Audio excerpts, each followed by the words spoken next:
सर्वधर्मस्थापकस्त्वं सर्वधर्मस्वरूपकः आचार्याणां महाचार्यो रामकृष्णाय ते नमः। यथाग्नेर्दाहिका शक्ति रामकृष्णे स्थिता हिया सर्वविद्यास्वरूपां तां शारदां प्रणमाम्यहम्। शारदां प्रणमाम्यहम्। परतत्त्वे सदा लीनो रामकृष्ण समाज्ञया यो धर्मस्थापनरतो वीरेशं तं नमाम्यहम्। वीरेशं तं नमाम्यहम्।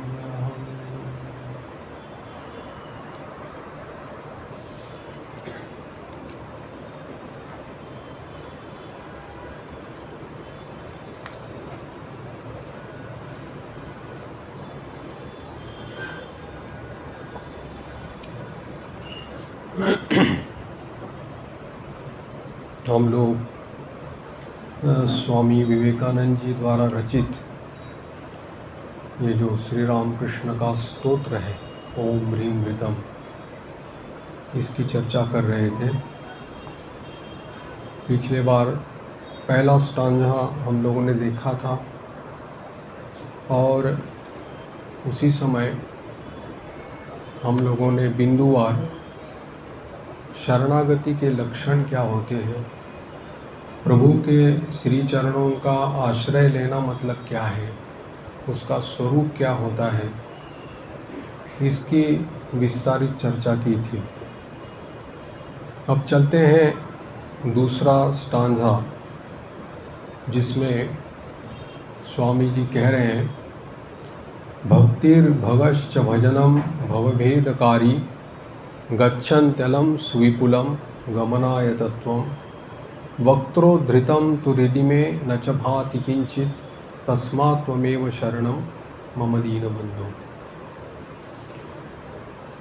ये भवभेदकारी यानी कि भवबंधन को भेदन करने वाले अर्थात मुक्ति के उपाय स्वरूप, मुक्ति लाभ के उपाय स्वरूप ये जो भक्ति भगश्च और भजनम तीनों, भक्ति अनन्य भक्ति, भग यानी कि ऐश्वर्य, भगवान का ऐश्वर्य जो श्री जिसको बोलते हैं, वैराग्य आदि जो भगवान का जो ऐश्वर्य है वो, और तीसरा है निष्काम भजन। ये तीनों सुविपुलम तत्वम गमनाय अलम गच्छन्ति कहा कि ये तीनों जो है वो तीनों हमें परम गति प्राप्त करने में या परम गति प्रदान करने में पर्याप्त है, सामर्थ्यमान है। अलम गमनाय अलम गच्छति पर्याप्त है किसके लिए? सुविपुलम तत्वम यानी कि वो परम गति प्रदान करने के लिए समर्थ है। लेकिन तू वक्त्रोद्धृतम में न च भाति किंचित, वक्त्रोद्धृतम में हृदि न च भाति किंचित। समस्या कहाँ पर है? लेकिन ये सब मैं जानता हूँ और ये सब मैं समझता भी हूँ, इसके बावजूद भी केवल ये सब शब्द जो है, केवल शब्द के बाती यानी कि शब्दार्थ ही उसका मेरे हृदय में प्रतिभास होता है, लेकिन इसकी हृदय में धारणा नहीं हो सकती। यहाँ पर स्वामी जी कह रहे हैं कि ये तो सब ठीक है, ये इसके मुक्ति लाभ के जो उपाय स्वरूप जो 3 मार्ग उन्होंने कहे हैं यहाँ पर, तो वो केवल मुझे मालूम है, लेकिन इसकी धारणा मेरे हृदय में नहीं हो सकती। अंतःकरण शुद्ध न रहने के कारण और हमारी आसक्ति, विषयासक्ति रहने के कारण में उपदेश धारणा नहीं होता। तो इसीलिए ये बोल रहे हैं कि ये तीनों जो है मेरे हृदय में बिल्कुल प्रतिभात नहीं होते, इसकी धारणा मैं नहीं कर सकता। इसीलिए प्रभु तस्मात् त्वमेव शरणम मम दीनबंधो, यानी आप ही इसके हमारे दीनबंधु, हमारे शरण स्वरूप, यानी कि हमारे शरण्य हैं। हम तो अशरण हैं, अकिंचन हैं, अवलंबनहीन हैं, आश्रयहीन हैं, आप ही हमारे शरण हैं। यहाँ पर जो जब तक हमारे ऊपर भगवत कृपा नहीं होती और प्रेमी महाजनों का संग हम लोगों को जब तक प्राप्त नहीं होता, तब तक ये नाम महात्म्य, भगवत भजन में रुचि या गुरु का महत्व हमें समझ में नहीं आता। भगवान ही संत लोगों के द्वारा, महापुरुषों के द्वारा अपना परिचय दे देते हैं, भक्ति प्रदान करते हैं। वे जब जनाते हैं तभी हम लोग उसको जान पाते हैं। अगर वो नहीं जनाते तो हम लोग उसको कभी हमारे बल के द्वारा या हमारे साधन के द्वारा हम लोग उसको कभी समझ नहीं पाते। इसीलिए जिन संतों के द्वारा, महापुरुषों के द्वारा, प्रेमी भक्तों के द्वारा जो भी भगवत चर्चा होती है, भगवत प्रसंग होता है, भगवत तत्व का विवेचन होता है, उसमें अगर महत्व बुद्धि रखे, उसमें अगर भगवत बुद्धि रखे, उसमें अगर हमारी अगर निष्ठा अगर रखे, तो ये काम सहज बन जाता है। समस्या यहाँ पर होती है कि जिनके द्वारा ये हम लोगों को बताया जाता है, उसमें महत्व बुद्धि हम न करने के कारण में उसमें हमारी रुचि नहीं होती। और इसी के लिए ज़रूरत रहती है कि एक निष्ठा पकड़ करके उसमें अपने पूरे मन के साथ उसको पकड़ कर रख देना। निष्ठा जैसे नाम निष्ठा, धाम निष्ठा, गुरु निष्ठा, इष्ट निष्ठा बताई जाती है। तो वो ये है कि इसमें निष्ठापूर्वक उसको पकड़ के रखने से, उनके बताए हुए मार्ग पर चलने से, उनके बताए हुए वचनों पर दृढ़ विश्वास रख करके अगर हम चलें तो ये मार्ग सहज हो जाता है और फिर इसके लिए इसकी समस्या नहीं होती। पर समस्या स्वामी जी ने जो बताई है कि ये सब कुछ जानते हुए भी हृदय में उसकी उपदेश धारणा नहीं होते। क्यों? क्योंकि हम लोग उसको समेट नहीं पाते और भगवान में समर्पण नहीं कर सकते। भगवान के वचन जो गोस्वामी जी कहते हैं, जननी जनक बंधु सुतदारा, तनु मनु भवन सुहृद परिवारा, सबकी ममता ताग बटोरी। समस्या यहाँ पर है, सबकी ममता ताग बटोरी, ममवद मनहि बांध बरी डोरी। ये समेट नहीं पाते। हमारी जो अहमता है, ममता है, जो विषयों के प्रति है, इसको समेट करके पूरी तरह से हम लोग उसको हमारे इष्ट में समर्पण नहीं कर सकते, शरणागत नहीं हो सकते, उसमें निवेदन नहीं कर सकते। इसीलिए ये कठिनता लगती है। लेकिन वैसे देखा जाए तो प्रभु की अगर कृपा हो जाए तो वो चुटकी भर में हो जाता है। सत्संग के द्वारा भी ये हो सकता है। तात वो स्वर्ग अपवर्ग जैसे ये ऐसे भी चीज़ें जो हैं, अगर इनको हम लोग एक तराजू के एक पल्ले में डाल दें, स्वर्ग मोक्ष की सुख ये सब एक पल्ले में डाल दें और एक क्षण का सत्संग इसको दूसरे पल्ले में डाल दे, तो दूसरा पल्ला जो है सत्संग का पल्ला ही भारी पड़ जाता है। ये सत्संग के द्वारा ही हमारी सीधा जो संबंध है प्रभु के साथ, ये दृढ़ हो जाता है। इसलिए गोस्वामी जी कहते हैं कि बिगड़ी जन्म अनेक की, सुधरे अभई आज, होई राम को नाम जपू, तुलसी तजी कुसुम जपू। बहुत ही सोच समझ कर कहा हुआ ये चौपाई है गोस्वामी जी की। बिगड़ी जन्म अनेक की, सुधरे अभई आज। अनेक जन्मों का बिगड़ैल ये जो मन है, हमारी जो दिनचर्या या हमारा जो चिंतन है जो बिगड़ा हुआ है, वो सुधरे अभई आज, अब भी सुधर सकता है। आज ही सुधर सकता है। कैसे? वो फिर अगले लाइन में बोलते, हो ही राम को नाम जपू, तुलसी तजी कुसुम छू। अब यहाँ क्रम देखिएगा, ये सिद्धांत गोस्वामी जी ने जो कहा है वो उनका अनुभूत सिद्धांत है, ये किसी बुद्धि की तरह से नहीं, उन्होंने अपने जीवन में अनुभव किया है, इसलिए वो कह रहे हैं। पहले बोल रहे हैं हो ही राम को, फिर नाम जपो, फिर तजी कुसुम छू। ऐसा नहीं बताया कि पहले विषयों को त्याग कर दो, फिर दूसरे बात उसका नाम जप करो और फिर प्रभु के हो जाओ, ये नहीं कहा, तो उल्टा क्रम है, सीधा बताया। हो ही राम को, पहले प्रभु के हो जाओ, जैसे भी हो वैसे राम के हो जाओ, और इनके पहले इनसे संबंध जो है वो पहले दृढ़ कर दो। और प्रभु के साथ ये मैं आपका हूँ, प्रभु आप मेरे हैं, ये संबंध जोड़ने में क्या किसी साधन की ज़रूरत है, तपस्या की ज़रूरत है, कठोरता की ज़रूरत है, और कोई इसकी दूसरे साधन की आवश्यकता है? कि मैं आपका हूँ और आप मेरे हैं, ये संबंध बना हुआ है, नित्य संबंध है। स्वामी जी जैसे कहते हैं eternal relationship between eternal soul and eternal God. नित्य संबंध किसका? नित्य आत्मा का नित्य ईश्वर के साथ नित्य संबंध, और ये संबंध निर्वाह करते हैं प्रभु स्वयं।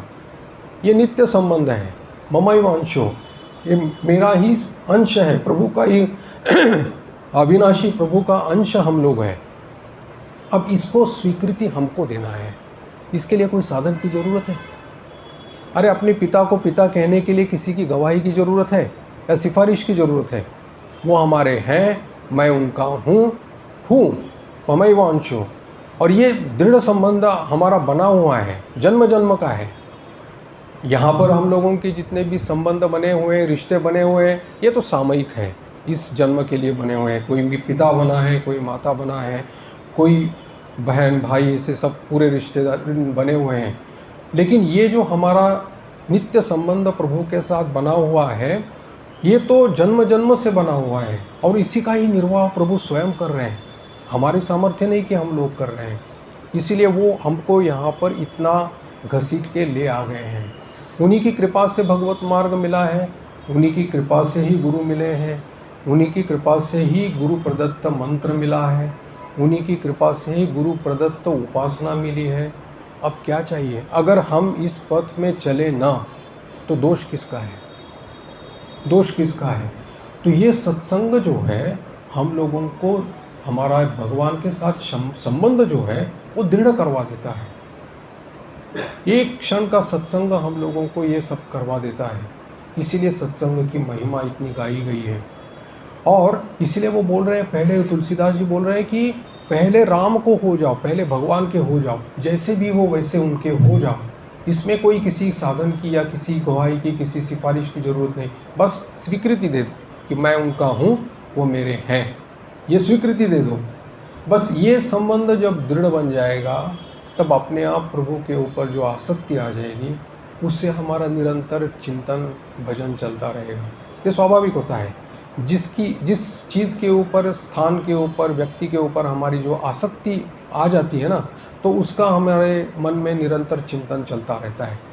तो वैसे ही प्रभु के ऊपर ये जो आसक्ति अगर आ जाए इस संबंध से, तो अपना ही निरंतर भजन चलने लगता है। इसलिए दूसरा उन्होंने कहा, नाम जपो, सुमिरन, नाम का जप करो। एक महामहिमामय नाम है, ये चैतन्यमय नाम है, और इसके द्वारा ही हमारा उद्धार होने वाला है। बस ये दृढ़ विश्वास, और फिर ये अपने आप होता जाएगा। क्यों? इसके लिए किसी की सहायता की आवश्यकता नहीं पड़ेगी। बस ये क्रम इस प्रकार से उन्होंने, गोस्वामी जी ने लिया है। पहले उनके बन जाओ, पहले उनकी पहली स्वीकृति दे दो कि वो मेरे हैं, मैं उनका हूँ। दूसरा, फिर इसी संबंध से दृढ़ होकर के निरंतर चिंतन, उनका अखंड भजन चलता रहेगा। तब नाम अपने आप स्फुरित होने लगेगा अपने हृदय में, कोई प्रयास करने की ज़रूरत नहीं पड़ेगी। और ये नाम चलते चलते, जैसे जिह्वा पर उनका नाम, हमारे मानस पटल पर उनका नाम, और हृदय में उनका नाम, ये तीनों एक जब हो जाएंगे, तब सीधा कनेक्शन, यानी कि सीधा संबंध प्रभु से बन जाएगा। और ये नाम ही हम लोगों को सब बता देगा, क्या करना है, क्या नहीं करना है, क्या उचित है, क्या अनुचित है। और ये नाम जैसे पहरा देता है ना, वैसे पहरा दे देगा, कुसंग से बचा लेगा, हम लोगों को सभी प्रकार की विपत्तियों से बचा लेगा ये नाम। और इसीलिए ये नाम ही हमको लोगों को बता देगा कि विषय का त्याग कैसे करना है। वो विवेक जो है, हमारे बुद्धि में जो बल है, विवेक का बल है, वो अपने आप हमारे बुद्धि में आ जाएगा और इसी विवेक के बल से विषय अपने आप त्याग हो जाएंगे। विषय त्याग करने की ज़रूरत नहीं पड़ेगी, विषय त्याग हो जाएंगे। बस ये क्रम केवल इतना समझ लो कि यहाँ से पहले विषय त्याग नहीं कह करके उन्होंने सीधा कहा कि तुम प्रभु के बन जाओ। बस ये संबंध अपना दृढ़ कर लो, फिर उसके बाद अपने आप धीरे धीरे ये हो जाएगा। इसलिए बोल रहे कि हो ही राम को नाम जपू, तुलसी तजी कुसुम जू। और ये बिगड़ी जन्म अनेक की, सुधरे अभी आज, अब भी हो जाएगा। कैसे हो जाएगा? ये इस प्रकार से हो जाएगा। और इसलिए कोई साधन और इसकी ज़रूरत नहीं है। जो उनकी चिंता होती है, जिनका अगर निरंतर चिंतन बनने लगता है, उनका नाम चलने लगता है, तब बड़ी महामहिमामय स्थिति आ जाती है। हमारे हृदय में वो सभी गुण जो है, दैवी गुण जो है, वो अपने आप स्फुरित होने लगते हैं हृदय में। उसको लाना नहीं पड़ता, प्रयास नहीं करना पड़ता, वो अपने आप स्फुरित होने लगते हैं। और ये सीधा रास्ता है। इसमें केवल हम लोगों को उनकी इस प्रकार की स्वीकृति की आवश्यकता रहती है। ठाकुर बोलते हैं ना कि जो मेरा चिंतन करेगा वो मेरा ऐश्वर्य प्राप्त करेगा। और उनका ऐश्वर्य मतलब कौन सा है? ज्ञान, वैराग्य, भक्ति, श्रद्धा, विश्वास, ये सब। जैसे कि एक पिता की संपत्ति का अधिकारी पुत्र रहता है उत्तराधिकारी सूत्र से, वैसे ही ठाकुर के यानी कि प्रभु की ये जो दैवी संपद है, वो हमारे भीतर में अपने आप प्रतिभात हो जाएंगे। लेकिन ये होते क्यों नहीं? सबकी ममता ताग बटोरी मम बदन, ये होता नहीं इसलिए क्योंकि ये आसक्ति और ये जो अहमता ममता विषयों के प्रति जो है, वो प्रभु की तरफ मुड़ने नहीं देती। लेकिन अगर गुरु कृपा से एक जगह अगर निष्ठा हम लोग अगर उसको रखें, तो ये भी अहमता ममता जो है अपने आप समेट करके सीधे प्रभु के शरण में आ जाएगी या समर्पण हो जाएगी। तब ये मार्ग सहज बन जाएगा। लेकिन हम लोग इसको अगर इस संबंध को, इसका निर्वाह अगर हम लोग करें तो सहज है। इसमें देवर्षि नारद अपने नारद भक्ति सूत्र में कहते हैं कि महत्तस्तु, महत्संग जो है दुर्लभ है।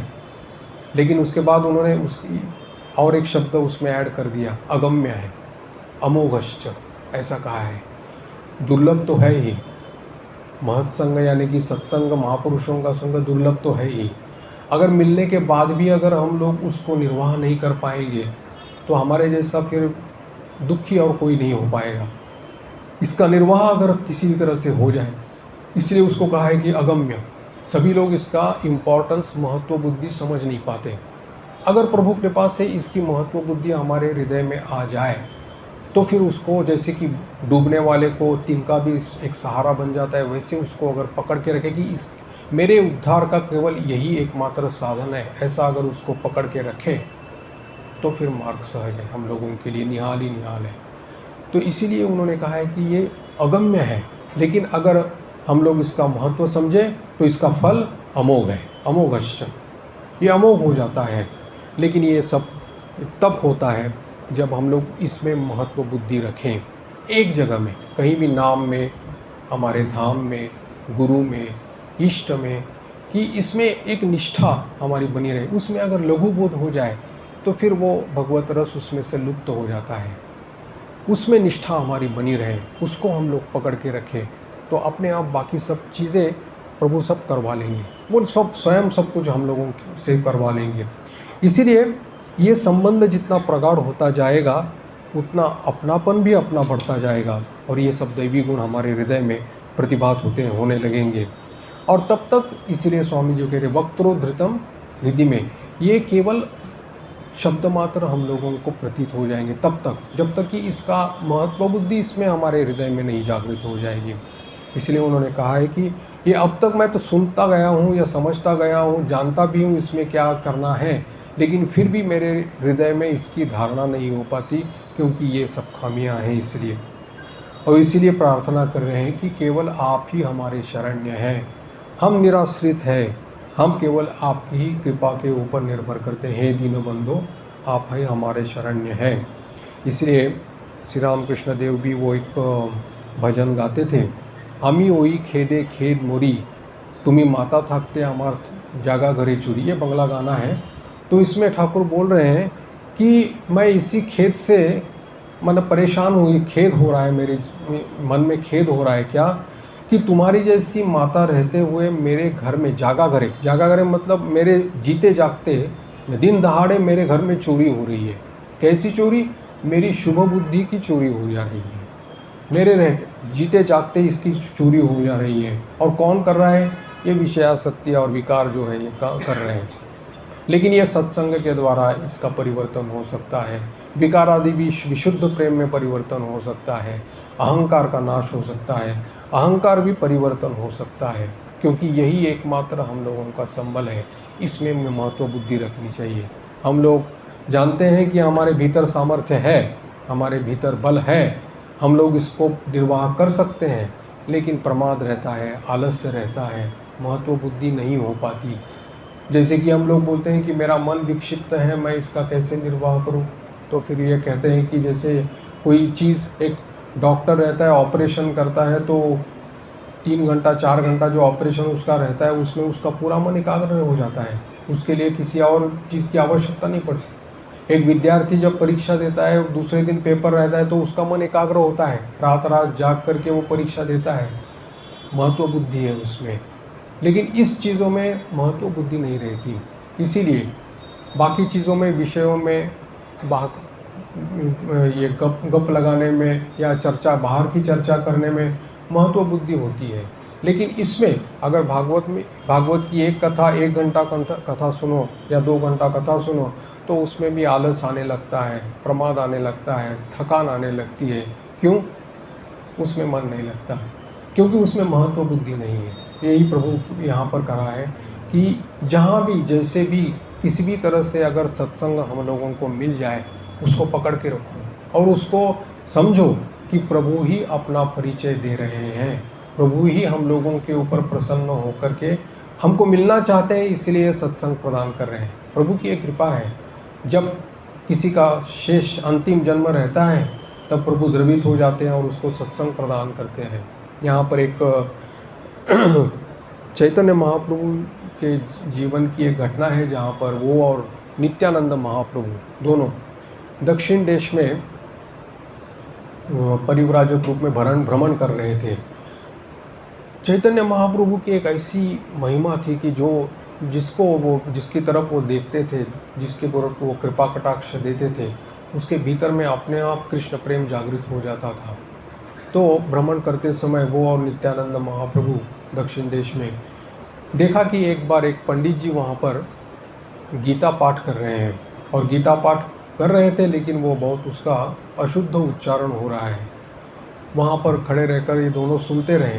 नित्यानंद जी ने महाप्रभु से कहा कि ये पंडित जो है उच्चारण बड़ा भूल कर रहा है, तो उसको बताना ज़रूरी है। महाप्रभु ने कहा कि तुम ही जा कर के उसको बता दो कि उसके अशुद्ध उच्चारण हो रहा है। तो वो वहाँ जा कर के उसके पास जब जाते हैं, तब देखा कि पंडित उसका उच्चारण कर तो रहा है, लेकिन उसके आँखों से आंसुओं की धारा बह रही है। तब नित्यानंद जी उसको पूछते हैं कि तुम गीता पाठ तो कर रहे हो, लेकिन अशुद्ध उच्चारण हो रहा है। तो बोला कि मैं तो नहीं जानता उसका गीता कैसी उच्चारण की जाती है। तो बोले तुम रो क्यों रहे हो? तो बोले कि मैं केवल ये देख रहा हूँ कि रथ में प्रभु खड़े हैं, हाथ में लगाम लिए हुए, और अर्जुन उनके सामने बैठा हुआ उनको उपदेश दे रहे हैं। बस ये झांकी मेरे आँखों के सामने बार बार आ रही है, इसलिए मैं रो रहा हूँ। तब महाप्रभु ने, नित्यानंद जी ने, उसके ऊपर उनका विश्वास नहीं हुआ, तो वो आकर के इनके पास चले गए और कहा कि वो अशुद्ध उच्चारण तो कर रहा है, लेकिन उसके साथ साथ जो रो रहा है, क्योंकि उसको ये बोल रहा है कि उसको उसकी उपलब्धि हो रही है, यानी कि स्वयं भगवान रथ में खड़े हुए अर्जुन को उपदेश दे रहे हैं, उसकी झांकी उसके मानस पटल पर आ रही इसलिए रो रहा है, तो मुझे तो विश्वास नहीं होता। तब महाप्रभु ने कहा कि तुम जाकर के उसके पैर छू लो। अब नित्यानंद जी तो अनुगत थे, उनकी आज्ञा ये नहीं कर पाए, प्रत्याख्यान नहीं कर पाए, इसीलिए उन्होंने सीधा उस पंडित के पास चले गए।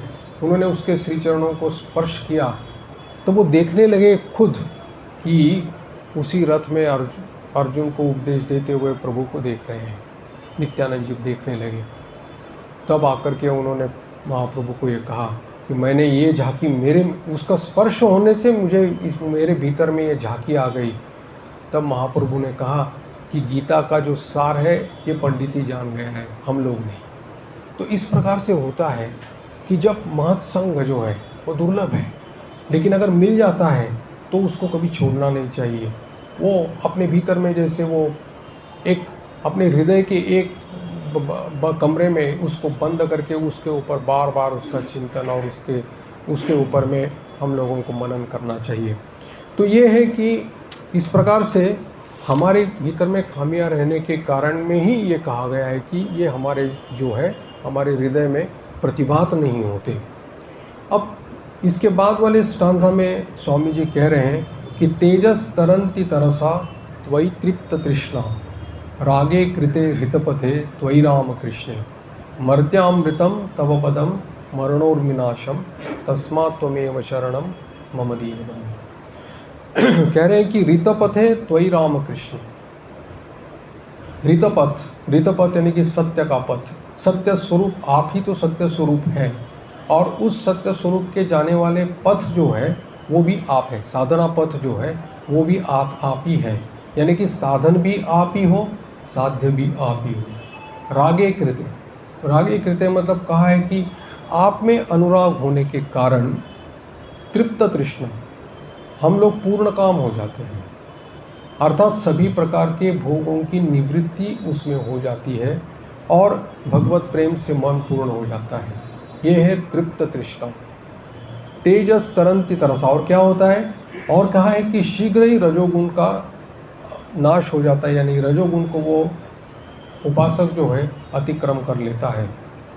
और मर्त्यामृतम तव पदम मरणोर्विनाशम, इसलिए प्रभु आपके श्री चरणों का जो आश्रय है इस मृत्यु रूपी संसार को पार करने में समर्थ है।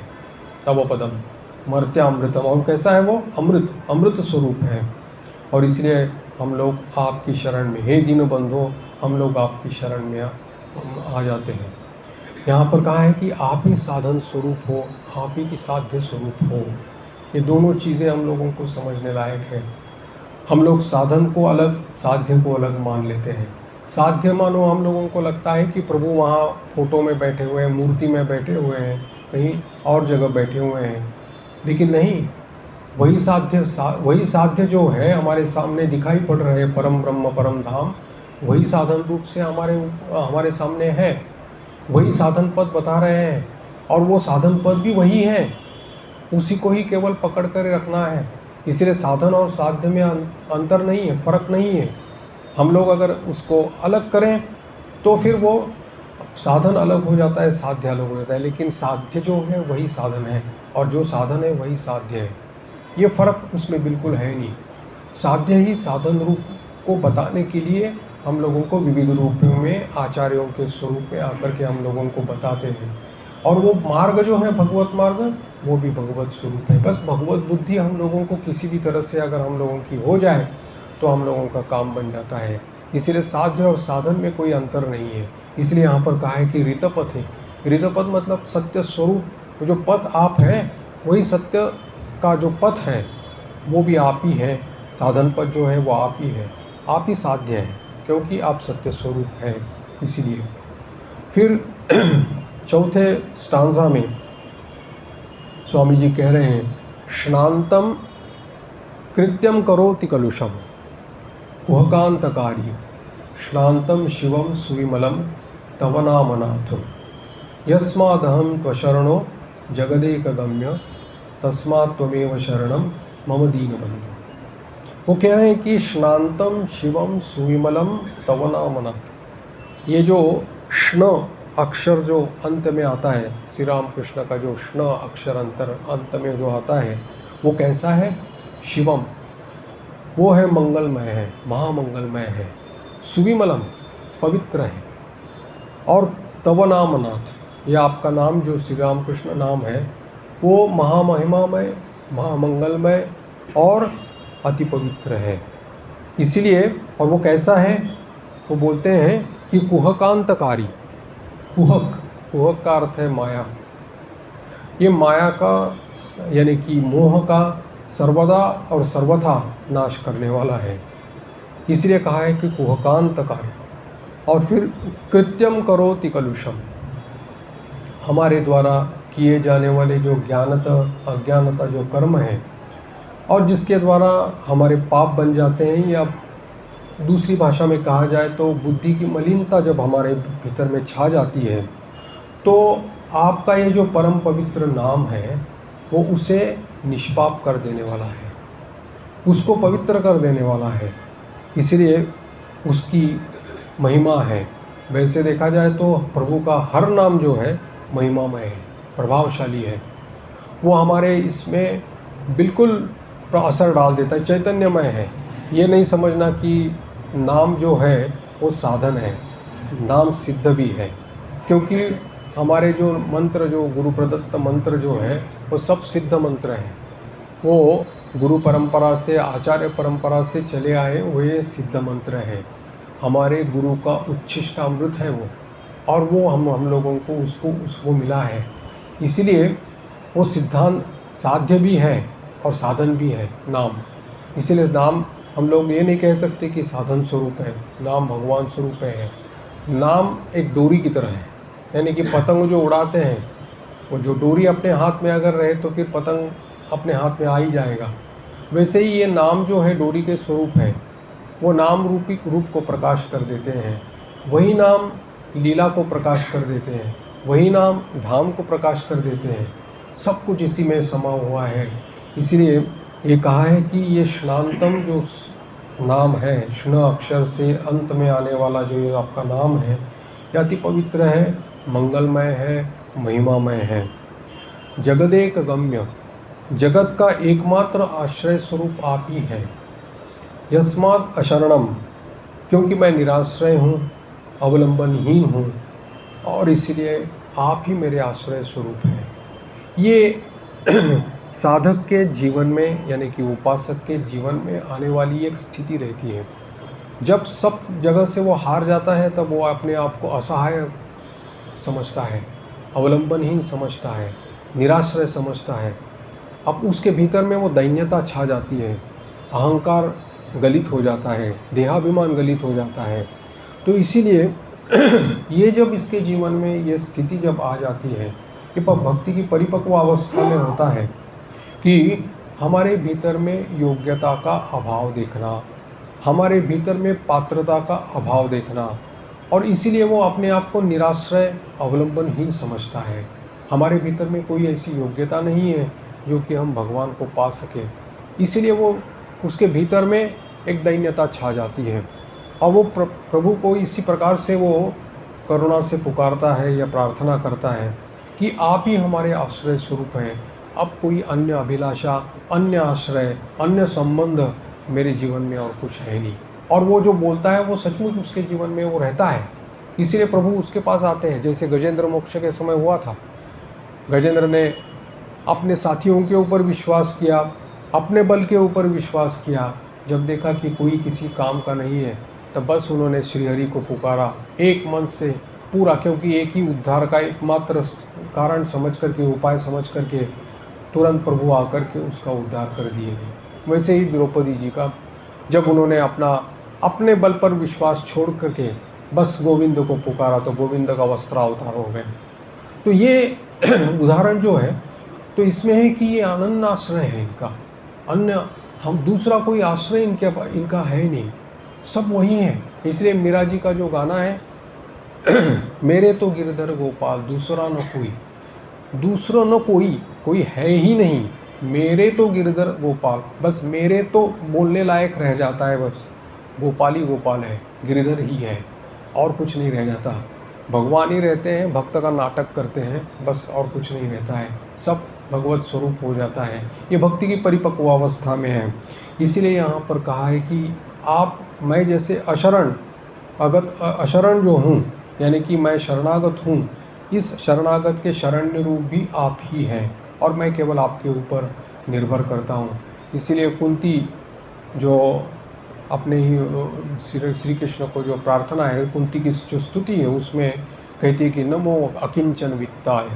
बहुत ही महिमामय स्तुति है कुंती जी की श्री कृष्ण की हुई। जब द्वारकाधीश द्वारका वापस जाने लगे थे युद्ध के बाद में, तब कुंती ने जो स्तुति की है उसमें कहा है कि नमो अकिंचन वित्ताय, आप अकिंचन के भी वित्त हैं, यानी कि दरिद्रों के धन भी आप ही हैं।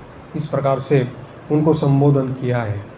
तो इसी प्रकार से स्वामी जी ने कहा है कि यस्माद अशरणम, मैं निराश्रय होने के कारण आप ही, तस्मात् त्वमेव शरणम मम दीन बंधो, आप ही मेरे शरण्य हैं, आप ही मेरे, मैं आपका ही शरणागत हूँ, इसलिए आप मेरी रक्षा करें। अब ये स्वामी जी ने 4 स्टांजा जो लिखे हुए हैं, इसमें उन्होंने ये चारों, इसमें एक जो लाइन है वो चारों इसमें रिपीट की गई है, वो है तस्मात् त्वमेव शरणम मम दीन बंधु। हाँ, बड़ी कृपा है हम लोगों के ऊपर में कि हमें नाम मिला है, उपासना मिली है, भगवत मार्ग मिला है, जिसको हम लोग सांगोपांग उपासना कहते हैं, है ना। संत, मंत्र, पंथ, ग्रंथ और भगवंत, ये है सांगोपांग उपासना। संत हमारे गुरुदेव जिन्होंने हमको दिशा दिखाई, वो गुरुदेव। मंत्र, गुरु प्रदत्त मंत्र। पंथ, गुरुदेव ने जो उपासना दी है वो पंथ। और ग्रंथ, जो कि भगवान की वाणी जिसमें है, हमारे संत महापुरुषों के वचन जिसमें है, जैसे भागवत है, गीता है, श्री रामकृष्ण कथामृत है, वैसे ग्रंथ और भगवंत यानी कि हमारे इष्ट, ये है 5 सांगोपांग उपासना हमको मिली है। बड़ी कृपा है हम लोगों के ऊपर में। प्रभु ने हम लोगों को जन्म जन्म से यहाँ पर अब इस स्थिति में लाया है, घसीट के लाया है। हम इसका महत्व जो है, अब इसको हम लोग नज़रअंदाज ना करें, यही हमारी प्रार्थना है। क्योंकि प्रभु हमारे हृदय में, गुरुदेव ने जो हमको मंत्र दिया है, ठाकुर गुप्त रूप से उस मंत्र रूप से हमारे हृदय में आ चुके हैं। उन्होंने अपना स्थान वहाँ पर ग्रहण करके लिया है, बस अब उसका विकास करना है।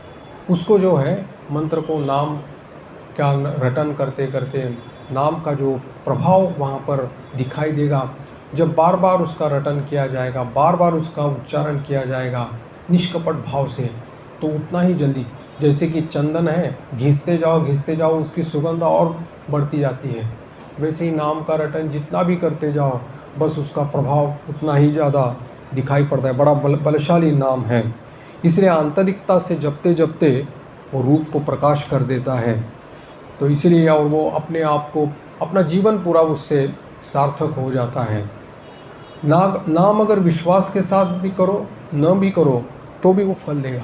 जैसे एक जहर रहता है, जहर एक प्राकृतिक चीज़ है, जहर खाओ, ना जान के खाओ या जान के खाओ, वो उसका अपना प्रभाव दिखाएगा। वैसे नाम जो है, मंत्र जो है, वो आप जान करके करो, बिना जान के करो, बिना श्रद्धा के भी करो और भी श्रद्धापूर्वक करो, अपना प्रभाव तो दिखाएगा। क्योंकि ये जहर जैसी प्राकृतिक चीज़ भी अगर हमारे ऊपर प्रभाव दिखाती है, तो नाम तो चैतन्यमय है, वो अपना प्रभाव जरूर दिखाएगा। बस निष्कपट भाव से उसका अगर निर्वाह हम लोग अगर करें। स्वामी जी ने इसीलिए हम लोगों के प्रतिनिधि होकर के ये प्रार्थना मैंने ठाकुर के पास की है। बड़ी मतलब महिमा है कि स्वामी जी जैसे अद्वैत निष्ठ, ज्ञान निष्ठ पुरुष भी इसका सहारा लिए हुए, यानी उनके हाथ से, यानी उनके कलम से ये निकली हुई ये स्तोत्र है। और इसमें उन्होंने प्रार्थना कैसी करनी है ये हम लोगों को सिखा दी है। वैसे तो श्री रामकृष्ण कथामृत में ठाकुर ने भी बहुत जगह प्रार्थना कैसी करनी चाहिए दिखाई है, कैसी व्याकुलतापूर्वक रो करके आंतरिक प्रार्थना करनी चाहिए और माँ को पुकारना चाहिए कि हर चीज़ के लिए, क्योंकि उनका तो मातृभाव में प्रतिष्ठित थे, और उनकी ये बुद्धि यानी कि उनकी ये अनुभूति थी कि सब जगह माँ का ही प्रकाश है, जीव जगत चतुर्विंशति तत्व सब माँ ही हुए हैं, और इसीलिए वो सब सर्वत्र माँ का प्रकाश, जगन माता का प्रकाश वहाँ पर देखते थे। इसीलिए उन्होंने वो प्रार्थना की है, प्रार्थना करके दिखाया जीवों को, अज्ञानी जीवों को, कि कैसी प्रार्थना की जाती है। हम लोगों के कथामृत में वो प्रार्थना है, बहुत जगह पर उन्होंने प्रार्थना की है कि मुझे अष्ट सिद्धि, शतसिद्धि, लोक मान्यता कुछ नहीं चाहिए, केवल तुम्हारी भक्ति चाहिए, शुद्ध भक्ति, शुद्ध और अहेतु की भक्ति, निष्काम अमला भक्ति चाहिए। ये उन्होंने प्रार्थना करके दिखा दिया। और कैसे प्रार्थना करते हैं वो अपने शिष्यों को भी दिखाया उन्होंने। तो इसीलिए कैसे भाव से प्रार्थना करनी है ये हमारे सामने उदाहरण स्वरूप ठाकुर ने दिखा दिया है। अब ये जो पूरा स्तव हम लोगों ने देखा, इस पूरा स्तव स्वामी जी के द्वारा रचित जो स्तव है, उसका अध्ययन करने के बाद हमको क्या लगता है कि स्वामी जी ने हम लोगों को कौन सी साधन पद्धति बताई है, कौन सी साधन पद्धति हम लोगों को बताई है। बस एक ही साधन पद्धति बताई है, तस्मात् त्वमेव शरणम मम दीनबन्धो। बिना किसी शर्त की शरणागति, समर्पण पूरी तरह से। और ये बात शरणागति से बनती है, साधन से नहीं बनती। साधन से केवल असाधन दूर होता है, लेकिन समर्पण से ही और शरणागति से ही भगवत साक्षात्कार होता है। और इसे ये अनुभवजन्य चीज़ है। इसलिए जितने भी महापुरुष हुए, आचार्य हुए हैं, वो सब उस अवस्था में जाकर के एक ही बात कहते हैं। और स्वामी जी का ये स्तोत्र पढ़ने के बाद ऐसा लगता है कि स्वामी जी is no more exception for this. स्वामी जी ने भी इसी को ही अब अपनाया है और इसी को ही अवलंबन किया है। क्योंकि जैसे बोलते हैं कि एक ही अनुभूति, क्योंकि उस अवस्था, परिपक्व अवस्था में जाकर के सभी एक ही बात कहने लगते हैं, कृपा, कृपा, केवल कृपा। तो स्वामी जी ने भी यहाँ बस वही बात की है, तस्मात् त्वमेव शरणम मम दीनबन्धो। ये उनके जीवन की अनुभूति उन्होंने बताई है। आपको याद होगा कि जब वो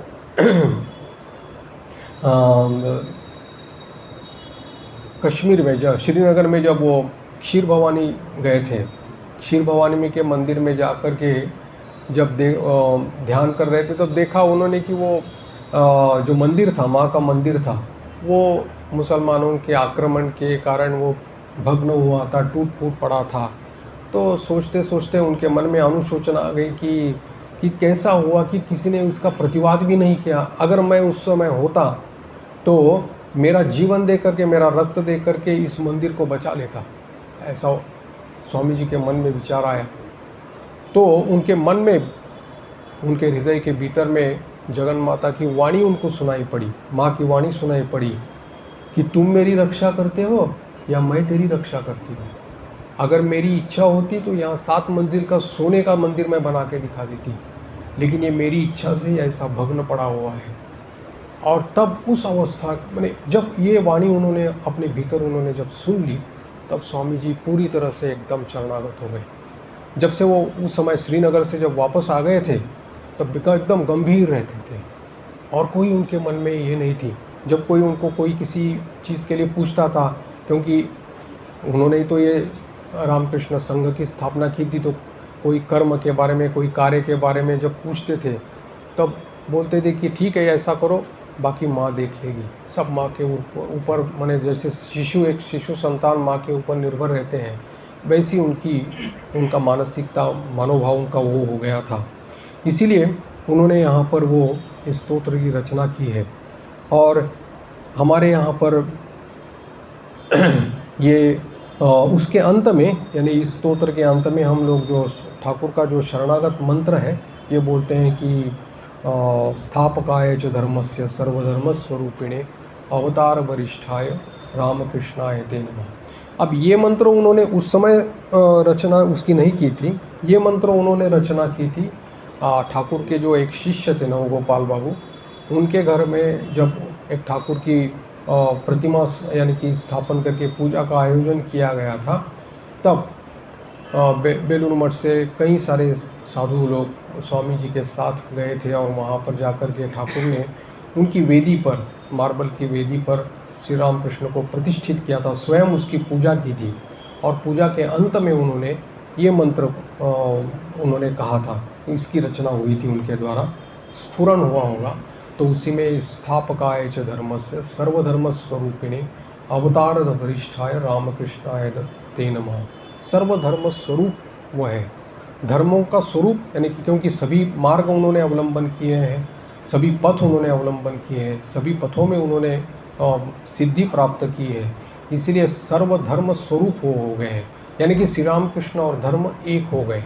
इसलिए स्थापकाय च धर्म सर्वधर्म स्वरूपिणे, सभी धर्मों के जितने भी अनुयायी हैं, यानी कि सभी संप्रदाय के जितने भी अनुयायी हैं, उन्होंने श्री राम कृष्ण के या श्री विग्रह में अपने आदर्श की पूर्णता देखी है, उनके जीवित काल में और उनके जीवित काल के बाद में भी। इसीलिए वो सर्वधर्म स्वरूप हो गए। अवतार वरिष्ठ कहा है स्वामी जी ने।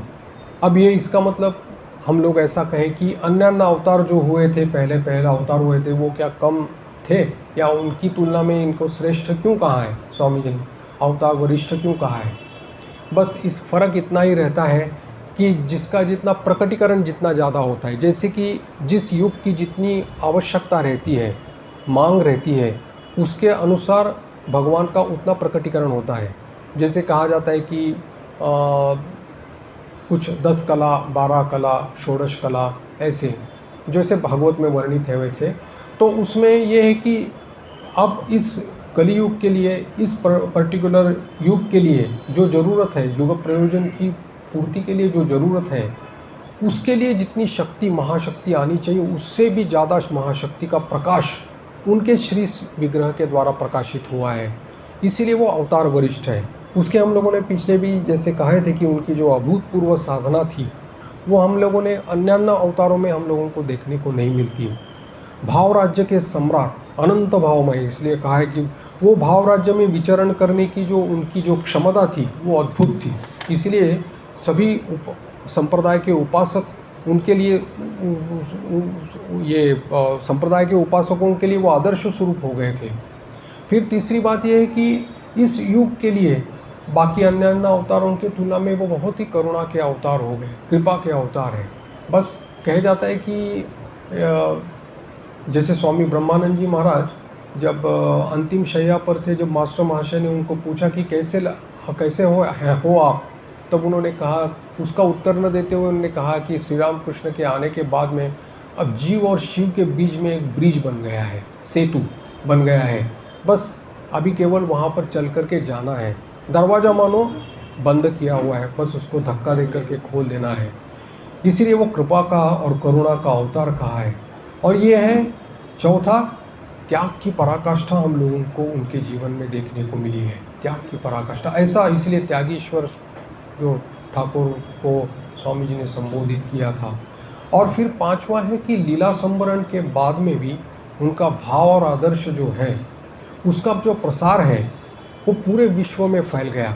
जैसे अपने अपने जो अन्य अवतार हुए थे, उन्होंने अपनी जब लीला समाप्त हो गई तो अपनी लीला के साथ साथ उनके उस सब चीज़ को समेट भी लिया था। लेकिन श्री राम कृष्ण की जो ये लीला है, यानी कि उन्होंने जो आने के लिए उनका जो भाव और आदर्श जो है, उनके महासमाधि के पश्चात मानो जो उनकी जीवित दशा में नहीं हुआ था, उससे कई गुना ज़्यादा ये पूरे विश्व में हो गया है।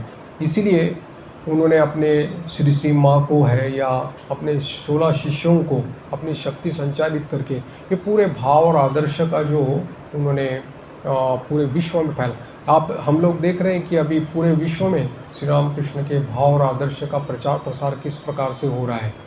कोई ऐसी ये खुद की एक महाशक्ति है कि जो अपने शक्ति के बल से अपने आप चल रही है। इसको कोई किसी की सहायता की अपेक्षा नहीं है। स्वामी जी ने इसको कहा है कि इसको किसी सहायता की अपेक्षा नहीं है, वो अपने आप चलती रहेगी। और उनके जीवित दशा में जो भी इस भाव प्रचार का या भाव और आदर्श का जितना प्रचार नहीं हुआ है, उतना प्रचार अब उनके जाने के बाद ज़्यादा से ज़्यादा हो रहे हैं। कितने लोग उनके भाव से अनुप्राणित होकर के श्री राम कृष्ण को आदर्श स्वरूप ले रहे हैं। कितना चिंतन, कितनी विवेचना, भाव के बारे में कितनी मतलब उसकी ये हो रहा है, अध्ययन हो रहा है स्वामी जी के, ठाकुर के सभी भावों को लेकर के। उतना और किसी इसमें अवतार में नहीं हुआ था। शायद इसी के कारण उन्होंने अवतार वरिष्ठ उनको कहा हुआ है।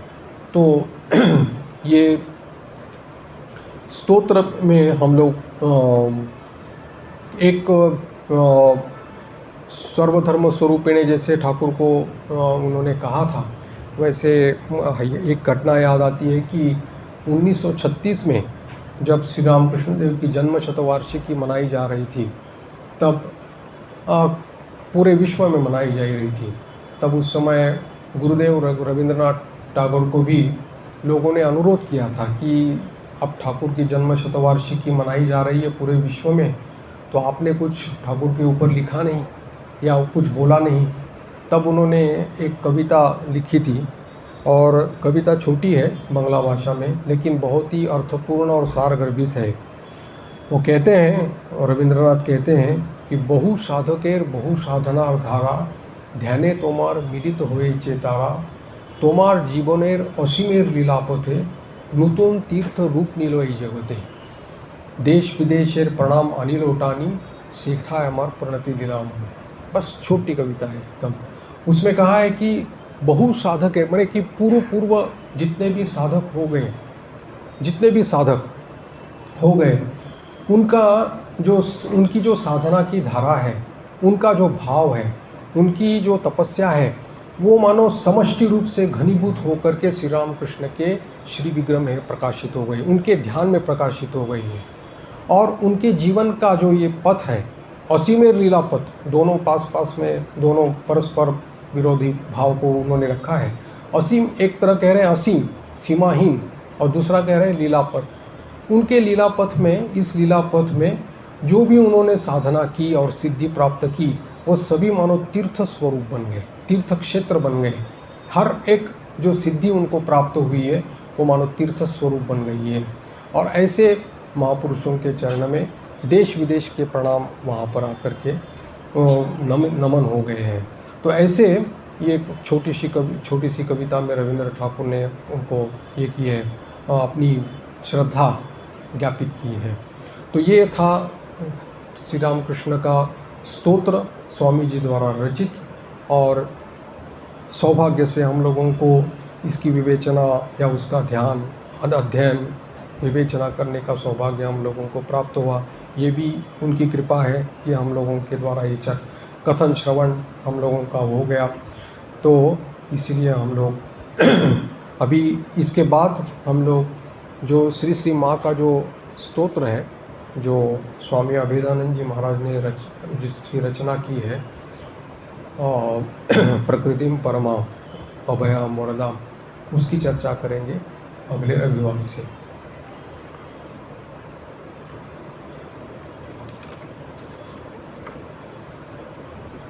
ओम शांति शांति शांति। हरि ओम तत्सत्। श्री राम कृष्णार्पणमस्तु।